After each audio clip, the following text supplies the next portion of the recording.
2024 को लेकर सभी राजनीतिक दलों ने तैयारी शुरू कर दी है। 2024 का एक अहम चुनाव होने वाला है और उसको लेकर जो सभी दल हैं वे सक्रिय हो चुके हैं। और आपने देखा भी होगा, जो नीतीश कुमार है उन्होंने अभी एनडीए का साथ छोड़कर वो भी महागठबंधन की तैयारी में लग गए हैं। और मुख्यमंत्री जो उत्तर प्रदेश के योगी आदित्यनाथ है, उन्होंने भी पूरे यूपी को 3 भागों में बांट दिया है, जबकि वेस्ट यूपी की जो कमान है मुख्यमंत्री ने अपने हाथ में ली है और उन्हें वो अपने तरीके से लेकर चल रहे हैं। अभी हाल में ही उन्होंने सहारनपुर मंडल का भी दौरा किया, कई योजनाओं का शिलान्यास शिलान्यास किया और कई योजनाएं उन्होंने शुरुआत की। और इसको लेकर काफी तैयारी योगी सरकार कर रही है। आगे देखते हैं हम इसमें क्या होने वाला है। हम आज बात करेंगे राजनीतिक विश्लेषक अंकित मान से कि क्या स्थिति अब राजनीति की चल रही है 2024 को लेकर। सर, 2024 के चुनाव को लेकर अभी राजनीतिक दल सक्रिय हो चुके हैं और अपनी अपनी तैयारी में जुटे हैं। नीतीश ने भी एनडीए का साथ छोड़कर महागठबंधन की तैयारी कर रहे हैं। योगी आदित्यनाथ ने पूरी यूपी को विभाजन करके 3 हिस्सों में विभाजन करके वेस्ट यूपी को अपने हाथ में कमान लिए। तो क्या देखा जा रहा है? देखिए, बिल्कुल सही कहा आपने। 2024 के लिए अधिकतर दल जो हैं अपनी कमर कस चुके हैं। यानी जो 2024 की जो फ्लाइट है वो टेक ऑफ के लिए रेडी की जा रही है, ताकि समय रहते रनवे पर आ सके। और कयास ये लगाए जा रहे हैं, देखिए कि जैसे 2019 का जो चुनाव हुआ था उसमें भी महागठबंधन की बात सामने आई। 2017 जो विधानसभा चुनाव उत्तर प्रदेश का हुआ था उसमें भी महागठबंधन बना। 22 में भी कहीं ना कहीं महागठबंधन बना उत्तर प्रदेश में, लेकिन भाजपा ने उसका सफाया किया। हाँ, थोड़ा सा नुकसान पश्चिमी यूपी में जरूर हुआ था। अब आपने जिक्र किया बिहार का। बिहार की राजनीति जो है, पूरे देश में अगर देखा जाए तो दो ही प्रदेश ऐसे हैं जहां की राजनीति आपस में मेल खाती है, बिहार और उत्तर प्रदेश। वहां पे नीतीश कुमार लगभग तीसरा टर्म है ये, और उससे पहले लालू परिवार ने राज किया। अब नीतीश कुमार है, तो नीतीश कुमार कहीं ना कहीं चाहते नहीं है कि उनको नुकसान हो और वो राजभवन से निकले। वो नहीं चाहते हैं कि मुख्यमंत्री कुर्सी उनको छोड़नी पड़े। शायद इसी जद्दोजहद में वो लगे हैं। भाजपा के साथ यानी एनडीए के साथ वो थे बिहार में। कहीं ना कहीं शायद कोई राजनीतिक कशमकश रही कि उन्होंने एनडीए का साथ छोड़ा और फिर से एक बार राजद को साथ लिया। देखिए, जब उन्होंने राजद के साथ मिलकर पहले सरकार बनाई थी और लालू प्रसाद यादव जी के प्रिय सुपुत्र कहूंगा मैं, उनको डिप्टी सीएम का पद दिया गया था, तो बिहार में कई लोग जो है काफी खुश भी हुए थे और कई लोग दुखी भी हुए थे कि ऐसा क्यों हुआ कि नीतीश लालू के साथ जाने पर या राजद के साथ जाने पर मजबूर हुए। वो कुर्सी का मोह, कई लोगों ने उसको बताया, कुर्सी का मोह। और इस बार भी कई लोग यही कह रहे हैं। और कुछ लोगों का मानना यह है कि इस फैसले से कहीं ना कहीं नीतीश कुमार ने खुद को 2024 में होने वाले लोकसभा चुनावों में महागठबंधन की तरफ से अपने आप को ही प्रेसिडेंशियल, माफ कीजिएगा, पीएम कैंडिडेट के लिए अपने आप को ही घोषित कर दिया है। हालांकि ये अभी भविष्य के गर्भ में है, क्या होने वाला है क्या नहीं, लेकिन ऐसा लगता है। और राजनीतिक गलियारों में भी यही चर्चा है, कुर्सी बचाने के लिए और खुद को बताने के लिए दैट कि कोई ना कोई है जो नरेंद्र मोदी जी को टक्कर दे सकता है महागठबंधन की ओर से, वो मैं हूं, ऐसा कयास लगाया जा रहा है। भाजपा को कितना नुकसान देखने को मिलेगा? अब भाजपा एनडीए के साथ कई योजनाओं तक मुख्यमंत्री रहे नीतीश कुमार, काफी अच्छा साझा उनका अनुभव रहा एनडीए के साथ में। मगर अब आकर उन्होंने एनडीए का साथ छोड़ दिया, तो भाजपा को कहीं ना कहीं नुकसान होगा इस चीज का बिहार में। देखिए, नुकसान बिल्कुल होगा। कई लोग ऐसे हैं, समर्थन किसी और पार्टी का करते हैं लेकिन जुड़ाव किसी और पार्टी के साथ है, और जब वो दोनों चीजें मिल जाती हैं तो वो बेझिझक अपना वोट कास्ट कर सकते हैं या समर्थन दे सकते हैं। बिहार में भी सेम स्थिति ऐसी है। जो लोग जेडीयू के साथ जुड़े हुए हैं, कहीं ना कहीं वो चाहते हैं या चाहते रहे हैं कि जेडीयू जो है, यानी नीतीश कुमार जो है, एनडीए का ही हिस्सा बने रहे तो बेहतर होगा, एनडीए जेडीयू के लिए भी एनडीए के लिए भी। और ऐसा नहीं है कि सरकार ने विकास नहीं किया, लगभग जहां भी जरूरत पड़ी है, चाहे कंडीशन कैसी भी हो, आपदा की स्थिति हो या किसी योजना को किसी राज्य को देना है, सरकार ने हर एक राज्य के साथ अच्छे से तालमेल बिठाकर काम भी किया है, कई योजनाएं हैं। तो हम ये नहीं कहेंगे कि बिहार में सरकार ने काम नहीं किया। जब गठबंधन जेडीयू का और राजद का था तब भी बिहार में काम हुआ था, भाजपा की सरकार थी केंद्र में। जब गठबंधन एनडीए के साथ हुआ तब भी बिहार में काम हुआ। अब फिर से राजद के साथ है तो अब भी काम होगा। लेकिन हाँ, भाजपा को थोड़ा नुकसान वहां पर होगा, जो जेडीयू के समर्थक थे, जो एनडीए के खेमे में अब तक थे, वो शायद छिटक जाएंगे। वो अब महागठबंधन या आने वाले गठबंधन के साथ चले जाएंगे। हम उत्तर प्रदेश की बात करें, उत्तर प्रदेश में 80 लोकसभा सीटें हैं और उत्तर प्रदेश से ही होकर पीएम का रास्ता निकलता है, क्योंकि उत्तर प्रदेश बहुत बड़ा राज्य है।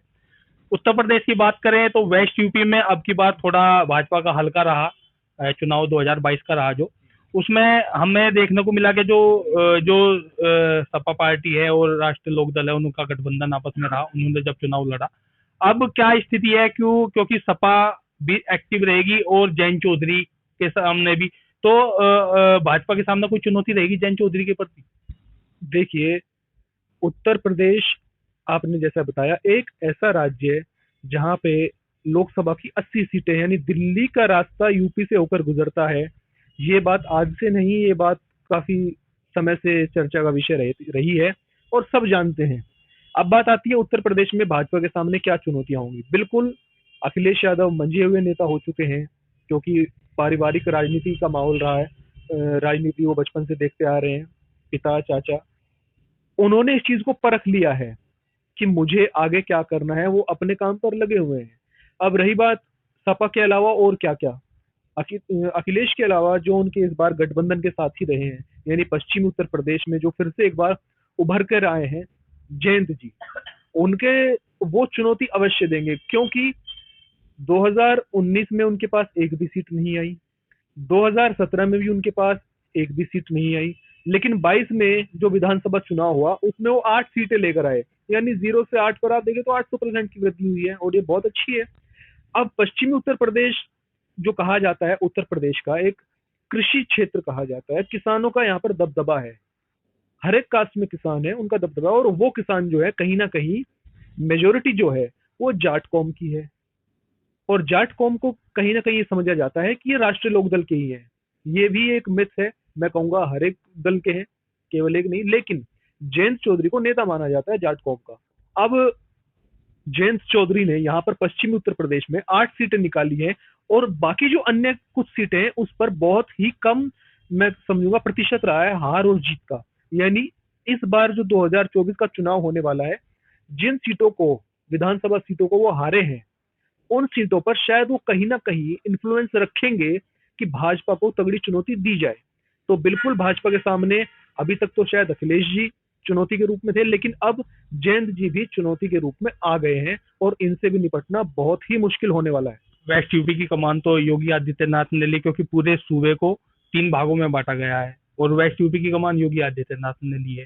तो कहीं ना कहीं जो नाराजगी है, जो विकास जो नहीं हुआ, उस पर पूरा अब अच्छे तरीके से कार्य करने की योजना योगी सरकार की रहेगी। देखिए, जो 3 हिस्सों में बांटा गया है और पश्चिम की कमान खुद सूबे के मुख्यमंत्री ने अपने हाथ में ली है, वो यही कारण है कि यहाँ के लोगों को ये बताया जा सके कि सरकार पहले की सरकारों की तरह नहीं है, वो इस बार पश्चिमी हिस्से पर भी ध्यान देगी। पहले क्या होता था, अगर सपा की सरकार बनी है तो जो लखनऊ या इटावा मैनपुरी का इलाका है, लखनऊ के अलावा, वहां का विकास होता था। अगर बसपा की सरकार आती थी तो पूर्वी उत्तर प्रदेश में आप चले जाइए, वहां का विकास होता था, अंबेडकर नगर उनका कार्य क्षेत्र चुनती थी। लेकिन कभी ऐसा नहीं हुआ कि पश्चिमी क्षेत्र को केवल एक गाजियाबाद या नोएडा के अलावा कुछ ऐसी सौगात मिले या कुछ ऐसी योजनाएं आए कि यहाँ के हर जिले का विकास हो सके। लेकिन इस बार जो है, मैं समझता हूँ बहुत सी ऐसी योजनाएं हैं जो कि पश्चिमी यूपी को ध्यान में रखकर लाई जा रही हैं। अब ये देखिए, आप एक शामली से लेके गोरखपुर तक एक हाईवे सरकार बना रही है, जो कि देश का पहला ग्रीन हाईवे होने वाला है, 6 लेन का, और आगे उसको एक्सटेंड करने वाले हैं सिलीगुड़ी तक। तो यानी पश्चिमी उत्तर प्रदेश को जोड़ दिया जाएगा बंगाल से, विकास ही है। और आज के टाइम पे दिल्ली देहरादून हाईवे आप ले लीजिए, ये भी पश्चिमी उत्तर प्रदेश से होकर निकल रहा है। तो कुल मिलाकर अगर हम कहें, केवल हाईवे नहीं और भी बहुत सारी चीजें हैं, जिलों का विकास किया जा रहा है, प्रत्येक जिले में एक बिजली व्यवस्था को दुरुस्त किया जा रहा है, बाकी काफी सारी चीजें हैं जो सरकार इस बार ध्यान दे रही है कि पश्चिमी जिले में जो नुकसान हुआ है 2022 में, उसकी भरपाई की जा सके और 24 को साधा जा सके। इसकी तैयारी में है सरकार। मायावती का क्या स्टैंड रहेगा अब की बार? देखिए, सवाल बहुत अच्छा है। काफी दिनों से राजनीतिक गलियारों में वो चर्चा में नहीं है कि मायावती जी क्या बाउंस बैक करेंगी, क्या उनका कमबैक होने वाला है। कुछ कहा नहीं जा सकता। वो राजनीति की मंजी हुई खिलाड़ी हैं, सूबे की मुख्यमंत्री रह चुकी है, सरकार चला चुकी है, बल्कि भाजपा के साथ भी गठबंधन में रह चुकी है वो। तो किस वक्त क्या निर्णय ले, अभी इस पर टिप्पणी करना उचित नहीं है। लेकिन हाँ, निकट भविष्य में उनकी जो योजनाएं पिटारे में बंद है, शायद वो एकदम से खुल के सामने आ जाएंगी। एक मामला चल रहा है श्रीकांत त्यागी का, क्योंकि बीजेपी में रहे हैं। एक नोएडा का मामला अथॉरिटी में, उसमें सेक्टर में कोई बदतमीजी महिला के साथ हुई, उसको लेकर एक बड़ा पूरा बवाल हुआ।